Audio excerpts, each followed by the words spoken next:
Hello guys, pag-usapan lang natin ang breaking news. Exclusive nga naman kasi guys pinag-uusapan ngayon kung magkano ang talent fee ni Daniel Padilla. Lagot na. Talent fee daw ni Daniel Padilla per taping nasa 150k. Ibig sabihin nito guys, mas mataas pa yung kay Richard Gutierrez. Nasa 250 per taping kasi siya. Ibig sabihin, bumaba talaga yung per taping ni Daniel Padilla nang dahil sa balita na iwalay na ang Katniel. At lalong-lalo na guys, dahil sa mga naririnig ng ABS-CBN na iina na ang karera ni Daniel Padilla. Pero hindi pa rin guys nawalan ng pag-asa ang ABS-CBN dahil noon sinuportaan ni Daniel Padilla ang ABS-CBN noong nawala ng prangkisa. Nang dahil nagkaroon ng malasakit ang ABS-CBN, pinagpatuloy pa rin guys na sinuportaan si Daniel Padilla kahit na nasa 150 per taping si Daniel Padilla. Para sa atin guys, okay na okay pa rin yun. At goods pa rin yun para kay Daniel Padilla. At naiintindihan ni Daniel Padilla kasi siya naman guys ang may kasalanan. Dahil sa iwalayan Katniel at dahil sa kanyang pagkakamali na gawa kay Catherine Bernardo. Pero ang kinagulat natin dito guys, yung sinabi ni Daniel Padilla noong sila ay na-interview ni Catherine Bernardo. Kaya nagising umano guys sa katotohanan ang mga netizens na parang publicity lang ang iwalayan Katniel.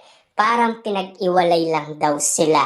Ibig sabihin, kanya-kanya muna sila ng project. Kung sino talaga ang pinaka malakas sa kanilang dalawa. Napatunayan naman natin guys, mas malakas si Catherine Bernardo. Siyempre, nakagawa kasi guys ng pagkakamali si Daniel Padilla. Kaya nga naman guys, binatikos siya at nilait ng karamihan. Kaya tumaas guys yung talent fee ni Catherine Bernardo. Nasa 450 per taping naman guys si Catherine Bernardo. Ibig sabihin, talagang dumoble yung per taping ni Catherine Bernardo dahil naging popular at naging sikat na sikat siya dahil sa iwalayan Katniel. Kita nyo naman guys, nakatulong naman si Daniel Padilla kay Catherine Bernardo kahit papaano.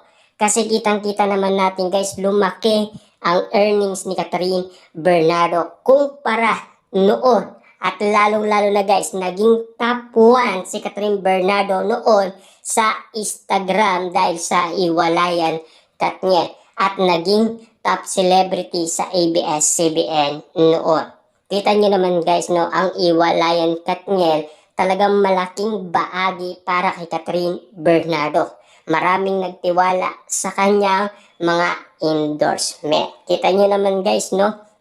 Kada buwan nga naman kasi guys, merong bagong endorsement si Catherine Bernardo na pinag-uusapan. Marami nga naman kasi guys nagtitiwala sa kanya. Kada post kasi guys ni Catherine Bernardo, million likes ang mga nakakakita. Isa na dyan guys ang mga balita. Kasi kada post ni Catherine Bernardo ay kumakalat yan guys sa lahat ng social media platform.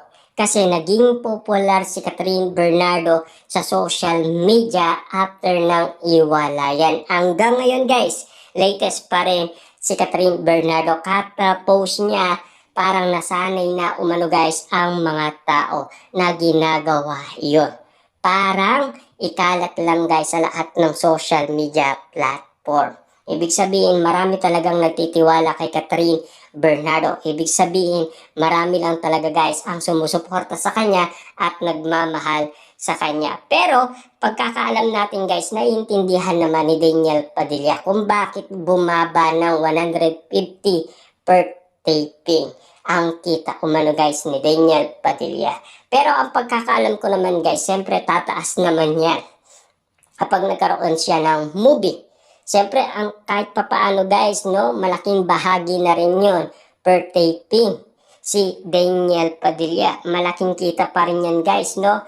Para sa katulad ni Daniel Padilla na pinapabagsak noon ng karamihan. At least nakatulong si Daniel Padilla noon para suportaan guys ang ABS-CBN. Lalong-lalo na guys si Catherine Bernardo. Naging baagi si Daniel Padilla ng ABS-CBN para tulungan bumangon at para maibalik sana guys ang prangkisa. Kaso nga lang guys, kulang na kulang pa rin kasi malaki ang babayaran ng ABS-CBN sa pagkakataong iyon. Kaya nga naman guys, nawalan sila ng prangkisa. Nang dahil sa tulong na yun guys na ginawa ni Daniel Padilla, hindi pinabayaan guys ng ABS-CBN at kinuwang muli si Daniel Padilla para pumirma ng kontratang muli. Nirenew guys ng ABS-CBN ang kontrata ni Daniel Padilla. Kaya malaking bagay yan guys para kay Daniel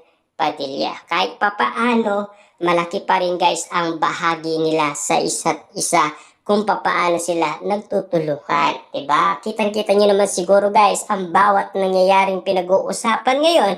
At alam naman natin guys, lahat ng mga pangyayari ngayon ay parang borado na. Ibig sabihin, lahat ng mga nangyayari ngayon ay bago na. Ibig sabihin, yung mga nakikita ng mga netizens at mga Delulu fans, mga sawsawerang kapitbahay, naninibago lang sila. Hindi lang nila kayang tanggapin, pero tayo guys, gising na gising tayo sa katotohanan dahil napapag-usapan yan at kinakalkal natin at inaanap natin guys lahat ng kasagutan na pinopost umano ng iba't ibang netizens sa lahat ng nakikita nila at naririnig nilang pinag-uusapan, pinagkakaguluhan at pinagpipestaan. Kaya nga naman guys, hindi tayo pwedeng malito, magduda, magtaka at lalong-lalo na guys sa lahat ng mga nangyayari kay Daniel Padilla. Kaya nga naman guys, no, hindi na tayo magugulat sa lahat ng mga pinag-uusapan ngayon. Kung sakali man magkaroon ng love team ang Katniel at kung sakaling magbago ang isip ni Catherine Bernardo na baguhin ang kanyang kontrata, napakadali lang yan guys. Kasi yun ang inihintay lang ng ABS-CBN. Diba?